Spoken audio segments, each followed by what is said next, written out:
तो हम economic planning पढ़ रहे थे और इकोनॉमिक प्लानिंग के लेक्चर में आपने पढ़ लिया कि भाई 5 ईयर प्लान्स होते क्या थे, सरकार के लॉन्ग टर्म गोल्स क्या थे और शॉर्ट टर्म गोल्स क्या थे। उसमें आपने इकोनॉमिक और सोशल सब कुछ पढ़ लिया था।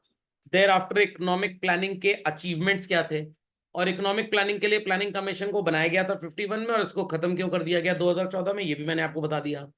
तो अल्टीमेटली हर चीज का क्रिटिसिज्म जानना बहुत जरूरी है, तभी आपको पता लगेगा। क्योंकि अगर ये टॉपिक आप नहीं पढ़ेंगे तो जिंदगी में कभी आप समझ नहीं पाएंगे what was the need for the establishment of NITI Aayog basically. तो प्रॉब्लम वाज दिस कि भाई एक तो देश बहुत बड़ा है, लोग बहुत ढेर सारे हैं, और यहाँ के मैक्सिमम लोग हैं जाहिल टाइप के। क्यों जाहिल हैं? क्योंकि उनको लगता है कि फ्री में चीजें मिल रही है तो हमें काम करने की क्या जरूरत है। तो एक ये भी बहुत बड़ी वजह थी सिविक कॉन्शियसनेस की, जो हमारे प्लान्स सक्सेसफुल हो नहीं पाए बेसिकली। तो हर चीज का दोष गवर्नमेंट को नहीं देना चाहिए, कुछ लोगों को भी अकल होनी चाहिए। उनको गवर्नमेंट कुछ फ्री में प्रॉमिस कर देती है, वो सोचती है कि हमें काम नहीं करना, तो फ्री में जहर दे दो इन सबको, ये सही रहेगा। Is that clear? हिटलर की स्ट्रेटेजी यही थी। चलिए, तो व्हाट वर द रीजंस कि हमारे प्लान सक्सेसफुल नहीं हो पाए? The first point is children what? Abject poverty. Abject का मतलब क्या होता है? बड़ी दयनीय स्थिति थी, बहुत ही भयंकर पॉवर्टी थी, और इतनी ज्यादा गरीबी थी कि एक सरकार जब 5 साल चलती थी, बेचारी कुछ एफर्ट करती थी, तो दूसरी गवर्नमेंट उसको फॉलो अप करने की बजाय उसको कैंसिल करती थी। तो फाइनली हम वहीं जहां से स्टार्ट किए थे वहीं पे आके फिर से रह गए। तो please mark certain point children. Poverty removal, elevation का मतलब होता है removal basically, was the central theme. 21.9% population poverty line के नीचे थी चिल्ड्रन, जिनको फूड क्लोथिंग शेल्टर भी ठीक से नहीं मिल पाता था। एंड 50% पूरी दुनिया के गरीब कहां पे रहते थे? हिंदुस्तान के अंदर। और ये गरीब एक्चुअली अपनी वजह से गरीब नहीं थे। जब ब्रिटिशर्स गए तो वो एक गरीब देश ही छोड़ के गए थे, जो अच्छी चीजें थी वो सारी अपने साथ ले गए। एक हमारा हीरा भी ले गए थे, कौन सा? कोहिनूर। तभी से मैंने इनको श्राप दे दिया था कि जाओ कोई हिंदुस्तानी तुमको रूल करेगा। और ऋषि सुनक जी को तो लोग जानते ही होंगे, दामाद हैं, जीजा जी हैं आप सबके। समझ में क्या? पता है कैसे जीजा जी हैं? इन्फोसिस के जो फाउंडर चेयरमैन हैं मिस्टर नारायण मूर्ति, उनके दामाद लगते हैं। ये मत बोलिएगा सगे दामाद हैं, दामाद सगा ही होता है, कजन नहीं होता है। कजन सिर्फ ब्रदर सिस्टर होते हैं। कोई बोलते सर ये कजन वाइफ है इनकी। Is that understood? चलिए, तो प्लीज ये मार्क कर लीजिए। तो 21.9% people in those days used to live below the poverty line, और पूरी दुनिया के 50% गरीब भिखारी भिखमंगे कहाँ रहते हैं? हिंदुस्तान में। और जो आपको विदेशी नागरिक हिंदुस्तान में नजर आते हैं बच्चों, वो भी किसी ना किसी कम्युनिटी के भिखारी होते हैं। मेरे को लगता है कि वो भी अपने बाल वाल डाई करा के यहाँ घूमते रहते हैं, उनकी स्किन टैन हो जाती है तो उनको भी हिंदुस्तानी मान लिया जाता है। Okay, please copy this fast. Yes sir. हम बात कर रहे थे कि भाई जो हमारा पहला प्लान था वहां पे हमने 2.1% का ग्रोथ रेट एस्टिमेट किया था, बट ग्रोथ कितनी हुई children? 4.6। And prior planning the growth rate was only 0.5% in GDP. और ओवर द पीरियड जब हमने सेकेंड 5 ईयर प्लान से 10वें प्लान तक की बात की, तो 5% तक की ग्रोथ थी। ये ग्रोथ एकदम मीनिंगलेस हो जाती है until unless we consider what is called as inflation. तो ये सब जो बातें मैं बोल रहा हूँ आपको एग्जाम में लिख के आनी पड़ेगी। हाई रेट ऑफ इन्फ्लेशन लिखा तो पहले 2 लाइन का ये कंटेंट दीजिएगा। During the first 5 year plan और prior first 5 year plan, the growth rate of GDP was less than 0.5%, and in the first plan it was expected to be 2.1, but it was achieved at 4.6, until 10th year plan it was growing by 5% every year. But it is meaningless because the rate of inflation was very very very high. तो it's just like that कि आपके 100 रुपए अगर 105 हो भी गए, 5 रुपए आपने कमा भी लिए, इन्फ्लेशन अगर 9% का है, तो एक्चुअली आपने कमाया नहीं, पैसा आपने गवा दिया। नहीं समझे बच्चे? आज 100 रुपए, एक साल बाद कितना हो गया? 105। आज जो सामान 100 रुपए का मिल रहा है, कल को वो आपको 109 रुपए का मिलेगा। तो इट इज बेटर कि यहीं पे उसको परचेज कर लिया होता, क्योंकि यहां पे तो 4 रुपए आपकी जेब से एक्स्ट्रा चले जाएंगे। सो हाई इन्फ्लेशन रेट की वजह से हमारे 5 ईयर प्लान्स में लोगों की मनी इनकम तो देखते हुए लग रहा था कि बढ़ रही है, बट रियलिटी में बढ़ नहीं रही है। उनकी मनी इनकम तो बढ़ रही है, 100 से 105 हुई, बट उस 105 से जो गुड्स एंड सर्विसेज खरीदने जाते थे वो उनको कितने के मिलते थे बच्चों? 109 रुपए के। आई होप सो सबको रियल इनकम का मतलब पता होगा। रियल इनकम का मतलब क्या होता है एक बार फिर से समझ लीजिए। Income expressed in terms of goods and services. मान लेते हैं मैंगो 100 रुपए किलो है, किसी की इनकम अगर 2,000 रुपए बचो, तो वो 100 रुपए वाले कितने मैंगो खरीद पाएगा? 20 किलो। और अगर इनकम उसकी 3,000 हो गई तो अब वो 100 रुपए किलो वाले कितने मैंगो खरीद पाएगा? कितने? 30। Is that understood well? But जब इनकम 2,000 से 3,000 हुई चिल्ड्रन, मैंगो भी 100 रुपए किलो से कितना हो गया? 200 रुपए किलो। अब वो बेचारा कितना मैंगो खरीद पाएगा? सिर्फ 15 किलो। तो रियलिटी में पहले आप 20 किलो मैंगो खरीद पाते थे और अब आप सिर्फ 15 किलो खरीद पा रहे हैं, तो your real income has gone. तो रियल इनकम का मतलब होता है income expressed in terms of goods and services. समझ में आ गया? तो पहले हम 2,000 कमा रहे थे, अब हम कितना कमा रहे हैं? 3,000। अभी जी समझ गए? तो 2,000 कमा रहे थे, 3,000 कमा रहे, इनकम तो लग रहा है 50% बढ़ गई, बट मैंगो या कोई भी so called group of commodities, basket of commodities जो हम ले रहे हैं, वो 100 की बजाय 200 की हो जाती है। तो इनकम 50% बढ़ी और खर्चा 100% बढ़ गया, तो रियलिटी में आपकी इनकम कम हो गई, वो उस खर्चे को अफोर्ड करने के लायक है ही नहीं। तो ये पहली बात सबको समझ में आ गई चलन? दूसरी बात, there was a huge difference between haves and have nots. And तीसरी बात चिल्ड्रन, फर्स्ट 5 ईयर प्लान एक एक्सेप्शन था जहां पे कमाई ज्यादा बढ़ी और खर्चा दाम कम बढ़े, बट उसके बाद कभी प्रैक्टिकली कंट्री में ऐसा लगभग 8वें 9वें 10वें प्लान तक तो हुआ ही नहीं। रीजन वाज दिस कि हमने उस जमाने में कभी भी एम्प्लॉयमेंट पे खास ध्यान नहीं दिया। That's why the country was suffering from huge problem of unemployment. खोपड़े में बात गई चलन? सबको समझ में आ गया? Copy this quickly.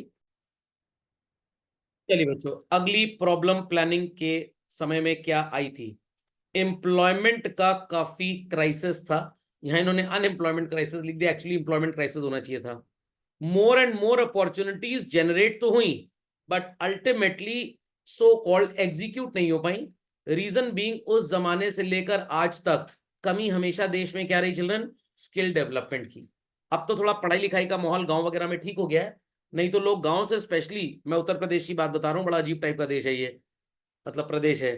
तो उत्तर प्रदेश में क्या होता था, गांव वगैरह में इंस्टीट्यूशंस हुआ करते थे, स्कूल वगैरह, जहां फॉर्म किसी और बच्चे ने भरा और एग्जाम देने कोई और चला गया। आज भी मुन्ना भाई एमबीबीएस टाइप लड़के पकड़े जाते हैं इंजीनियरिंग और मेडिकल के एग्जाम में, वो फिंगरप्रिंट से आधार आपका पैच्ड होता है वहां पे, तो उससे भी पकड़ जाते हैं लोग। तो फर्स्ट प्लान में 53 lakh persons in India were unemployed. ये गलत डेटा है बच्चों, क्योंकि सही डेटा किसी को भी नहीं पता है, क्योंकि डेटा सिर्फ वो होता है जो एनालाइज किया जाता है। लाइक पिछले 5 साल से जो प्रेजेंट गवर्नमेंट थी, अब जो नई आएगी भगवान जाने, जो थी इंडिया में चिल्ड्रन 2024 तक, उन्होंने 2 सर्वे तो कभी करवाए ही नहीं। एक पॉवर्टी का सर्वे नहीं करवाया और दूसरा अनएम्प्लॉयमेंट का सर्वे नहीं करवाया। क्यों नहीं करवाया सर? क्योंकि पॉवर्टी का सर्वे अगर करवाएंगे तो नंबर ऑफ पुअर लोग बढ़ेंगे, तो फिर दुनिया पूछेगी आपने इनके लिए किया क्या। तो पॉवर्टी का सर्वे तो नहीं कराया, बट 80 करोड़ लोगों को राशन जरूर फोकट में बांटा, उसके बाद फोकट में निकल भी लिए। Is that clear? और अनएम्प्लॉयमेंट का सर्वे क्यों नहीं कराया? क्योंकि भाई आपने एम्प्लॉयमेंट अपॉर्चुनिटीज जनरेट की ही नहीं, और सीबीएसई के सिलेबस से तो पॉवर्टी नाम का चैप्टर ही आईडी में पिछले 4 साल से हटा दिया गया है। तो क्या चैप्टर हटाने से गरीब हट जाएंगे? नो। तो इंदिरा गांधी जी के समय में क्या सोचा था? गरीबों को हटा दो गरीबी हट जाएगी। पिछली सरकारें क्या सोच के गई? चैप्टर हटा दो गरीबी हट जाएगी। Is that clear? सो ये नंबर बढ़ के 4 करोड़ हो गया at the end of 11th plan. और 11th प्लान कब एंड हुआ चिल्ड्रन? 2011-12 में, क्योंकि 12वां प्लान 2012 से 17 के लिए प्रोजेक्टेड था, जो 14 में खत्म हुआ। और नीति आयोग कब आ गया चिल्ड्रन? 2015। 14 में उसकी नींव रखी गई थी। तो ये पॉइंट समझ में आ गया? First point is understood, second point is understood. चलो, मार्च 2016 में अब देखिए 53 लाख से 4 करोड़, 8 टाइम्स का इंक्रीज हुआ। कितने टाइम्स का? 8 टाइम। डेटा गलत है, क्योंकि सही डेटा तो किसी को नहीं पता होता, जो सर्वे कराया बस वही डेटा आ गया तो लिख दिया। मार्च 2016 में ये अनएम्प्लॉयड लोग कितने हो गए? 4.35 करोड़। और ये डे बाय डे चिल्ड्रन बढ़ते ही जाएंगे। बट सबसे बड़ा प्रॉब्लम क्या होता है अनएम्प्लॉयमेंट का? It is a serious cause of what children? Social unrest.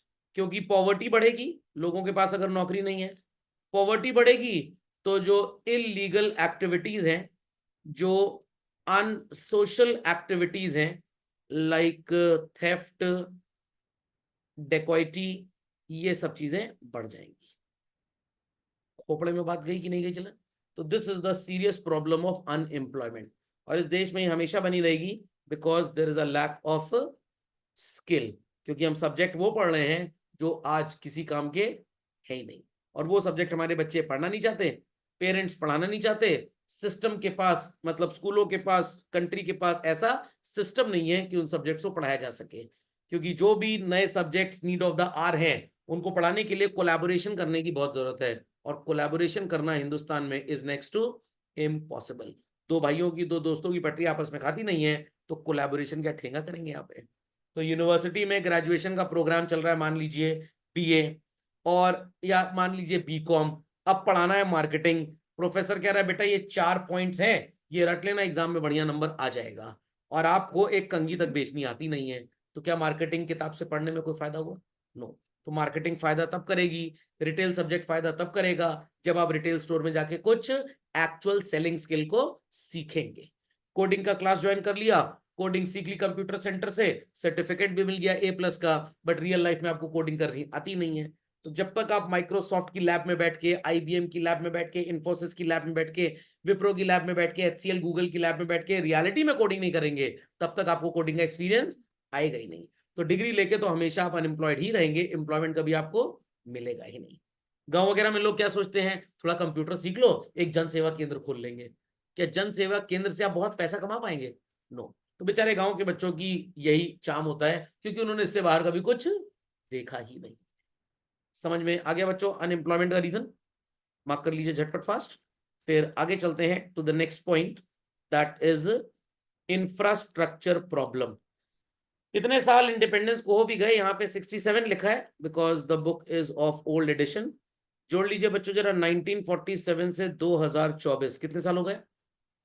54 उधर हो गए, 53 मान लीजिए, चलिए अगस्त 47 था, और 24 इधर हो गए, तो व्हाट इज 53 + 24 चिल्ड्रन? 77। 77 साल देश के हो गए, और प्लानिंग का अगर हम जोड़ें तो 67 ही होगा, क्योंकि 2012 के बाद तो प्लान नया बना ही नहीं। We have a problem with power, roads थोड़ी ठीक हो गई है, गडकरी जी ने अच्छा कर दिया तो उसको नहीं लिखेंगे अब। डैम्स थोड़े ठीक हो गए हैं, ब्रिजेस का प्रॉब्लम, स्कूल्स का प्रॉब्लम, कॉलेजेस, और सबसे एक्यूट प्रॉब्लम किसका इंडिया में? हॉस्पिटल का। गली मोहल्ले में मशरूम की तरह उगे तो हुए हैं सब, बट क्या यहाँ पे आपको वेल क्वालिफाइड डॉक्टर्स मिलते हैं? अभी मेरे एक रिलेटिव थे, उनका ऑपरेशन हुआ PGI में, तो पहले तो फरवरी 2025 की डेट दे दी उन्होंने, फिर उसको कम करके सितंबर दे दिया, फिर थोड़ा जुगाड़ पानी लगाया गया, तो उन्होंने 48 घंटे बाद ही कॉल कर लिया। तो इन दैट केस जब मैंने एक और जने से वहां पूछा, भाई इतना प्रॉब्लम क्यों है, क्यों इतना डिलेड है, सरकार के पास पैसे की कमी तो है नहीं, भाई और हॉस्पिटल बनवा दीजिए इस तरह से।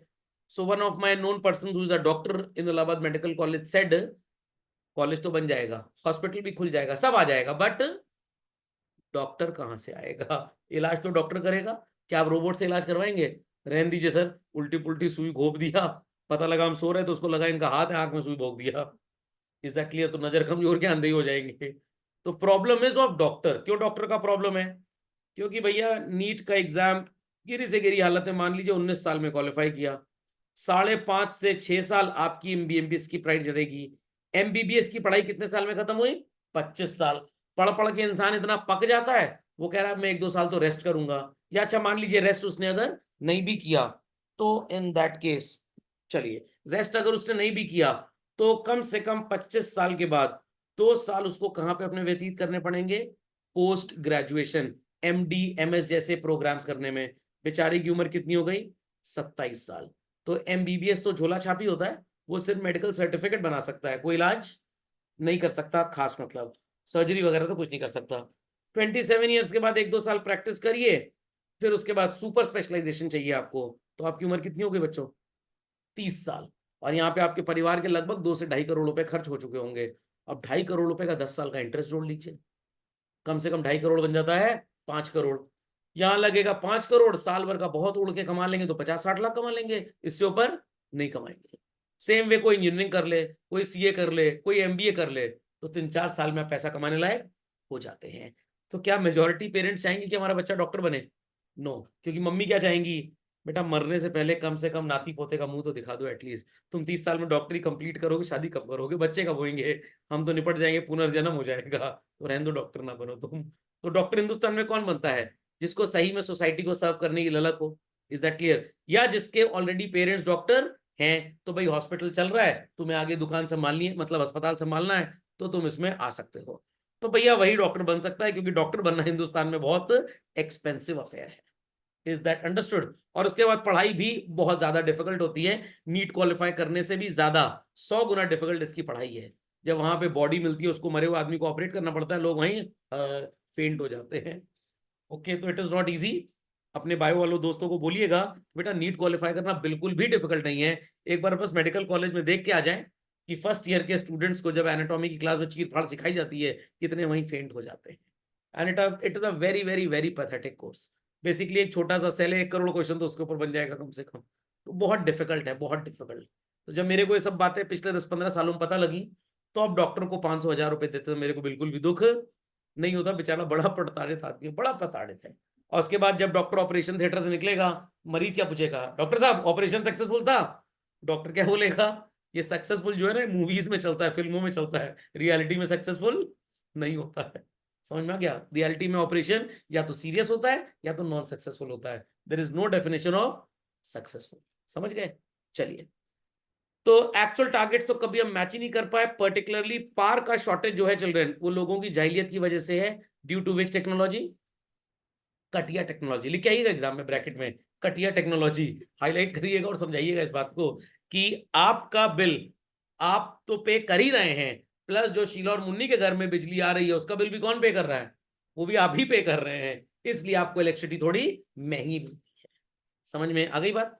के टेक्नोलॉजी की वजह से चल रही। Skewed distribution. अब जब मैं 11वीं में बच्चों को बोलता हूं बेटा स्टैटिस्टिक्स ध्यान से पढ़ो, तो स्टैटिस्टिक्स में एक चैप्टर आपने पढ़ा था बच्चों, titled as skewness. Don't worry, मैं झूठ बोल रहा हूं, आपने नहीं पढ़ा था। इसके बारे में आपको बताया गया था, ग्रेजुएशन में आप पढ़ेंगे। And skewness is represented by the letter J. ये स्क्यूनेस होता क्या है? अगर मैं आपसे बोलूं कि आपकी क्लास में सारे बच्चे जो पढ़ रहे हैं बच्चों, वो कम से कम 17 से 18 साल के ही होंगे, तो जब आप इन बच्चों का मीन कैलकुलेट करेंगे तो मीन एज क्या आएगी बच्चों? 17 से 18 साल। और अगर आप किसी भी बीच वाले बच्चे को उठा के पूछे तेरी एज कितनी है, क्या जवाब होगा? 17 से 18 साल। और मेजॉरिटी बच्चे भी कितने साल के होंगे? 17 से 18 साल के। तो मीन कैलकुलेट करो, चाहे मीडियन कैलकुलेट करो, चाहे मोड कैलकुलेट करो, इट इज ऑल सेम। तो ध्यान से सुनिएगा, मैथ्स में आपने एक चैप्टर पढ़ा होगा सिमेट्री। याद आया चलन? सिमेट्री नहीं याद आया? मैथ्स में सिमेट्री नहीं पढ़ा? अरे मान लीजिए ओ को अगर हम काटें तो लेफ्ट राइट सेम इमेज बनेगी, ए को अगर काटे तो left right same image. But अगर आप सी को काट दीजिए तो क्या लेफ्ट राइट सेम इमेज बनेगी? नो। तो ये सिमेट्री हो गई। क्या हो गई? सिमेट्री। सिमेट्री को बोलते हैं अनस्क्यूड। क्या बोलते हैं? अनस्क्यूड। और जो सिमेट्री नहीं है, एसिमेट्रिक है। I repeat, it is asymmetric, मतलब जो सिमेट्री नहीं है। डिवाइड किया दो पार्ट्स में, अलग अलग डेटा आ गया, that is known as what children?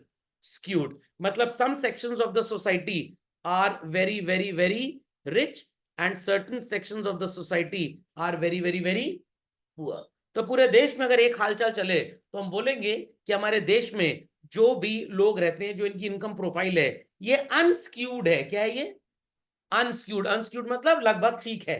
Is that clear? और अगर हम बोलें कि देश का इकोनॉमिक प्रोफाइल स्क्यूड है, तो इसका मतलब क्या होता है? कुछ लोगों के पास तो बहुत पैसा है और कुछ बहुत गरीब है। जैसे अपना और मेरा एग्जांपल आप ले सकते हैं। Is that understood? आपके पास बहुत पैसा है, मैं गरीब हूं, तो this is skewed. What children? Skewed. तो स्क्यूड का मतलब होता है एसिमेट्रिक। क्या मतलब होता है बच्चों? एसिमेट्रिक। जैसे आपने वो पढ़ा था ना, कोविड में कुछ लोग बीमार होते थे, उनको बोला जाता था कि उनके पास ढेर सारा वायरस है, वो दूसरे को भी परेशान कर सकते हैं। तो कुछ लोग एसिम्टोमेटिक होते थे। क्या होते थे? एसिम्टोमेटिक। तो जिनके अंदर सिम्टम्स हैं वो सिम्टोमेटिक हो गए। सिम्टम्स तो है बट नजर नहीं आ रहे हैं, डिक्लेयर नहीं हो पा रहे हैं किसी भी टेस्ट में, बट वो दूसरे को इफेक्ट जरूर कर सकते हैं, तो इसको क्या बोलते हैं? एसिम्टोमेटिक। तो वैसे ही जो सो कॉल्ड हैव्स और हैव नॉट्स के बीच का डिफरेंस है, अगर ये बहुत ज्यादा है, पैरिटी नहीं है, सब लोग बहुत गरीब हैं, चलिए ठीक है, या सब well to do middle class हैं, तो ये हो गया एसिमेट्रिक। क्या हो गया? बट अगर ऐसा नहीं है तो this is called as skewed basically. समझ में आ गया? तो स्क्यूड का मतलब कि सिमेट्री है या सिमेट्री नहीं है? सिमेट्री नहीं है, एसिमेट्रिक बोला जाता है इसको। नहीं समझे बात को? पक्का? तो पूरी सोसाइटी में ढेर सारे लोग हैं और ऐसा डिस्ट्रीब्यूशन है, this is the population of rich people and this is the population of poor. तो इस कहानी को स्टैटिस्टिकली हम बोलेंगे that it is actually to be called as skewed और एसिमेट्रिक, स्क्यूड और एसिमेट्रिक। और अगर बराबर है तो we call it as symmetric और अनस्क्यूड। गड़बड़ी तो नहीं हुई समझने में? स्क्यूड का मतलब समझ में आ गया? तो आपके मोहल्ले में 50 घर हैं, 5 घर तो बड़े लैविश हैं और बाकी 45 बहुत पुअर हैं, तो क्या पूरा मोहल्ला एवरेज एक जैसा है? नो। बट धारावी में झुग्गी झोपड़ी में चले जाइए, सारे लोग एक ही जैसे हैं उस मोहल्ले के। तो धारावी की झुग्गी झोपड़ी is called as what children? Unskewed और सिमेट्रिक। बट दिल्ली की बात करें, some people are very rich, greater Kailash में जो लोग रह रहे हैं, जो लोग नोएडा में रह रहे हैं, और कुछ बहुत ही ज्यादा गरीब हैं, तो it is what children? Skewed. समझ में आ गई बात बच्चों? समझ में आ गई बात? तो मार्क कर लीजिए, widening economic and social inequality has compelled the government to offer reservation in jobs. I socially agree, I totally agree. Socially and totally मैं दोनों अग्री करता हूं, रिजर्वेशन जॉब में होना चाहिए।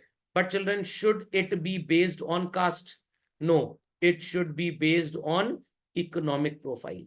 So there should be economic reservation and there should be no caste reservation. समझ में आ गया? और हमारे देश में ये कास्ट रिजर्वेशन नहीं, पूरा का पूरा बेड़ा गर्क किया हुआ है। कुछ कास्ट को कुछ पॉलिटिकल पार्टीज बहुत बेनिफिट देती हैं वोट के चक्कर में, और दूसरे लोग इसमें इग्नोर हो जाते हैं। समझ में आ गई बात चलन? तो शॉपिफाई कर लीजिए। स्क्यूड का मतलब समझ गए कि नहीं? चलिए चलिए।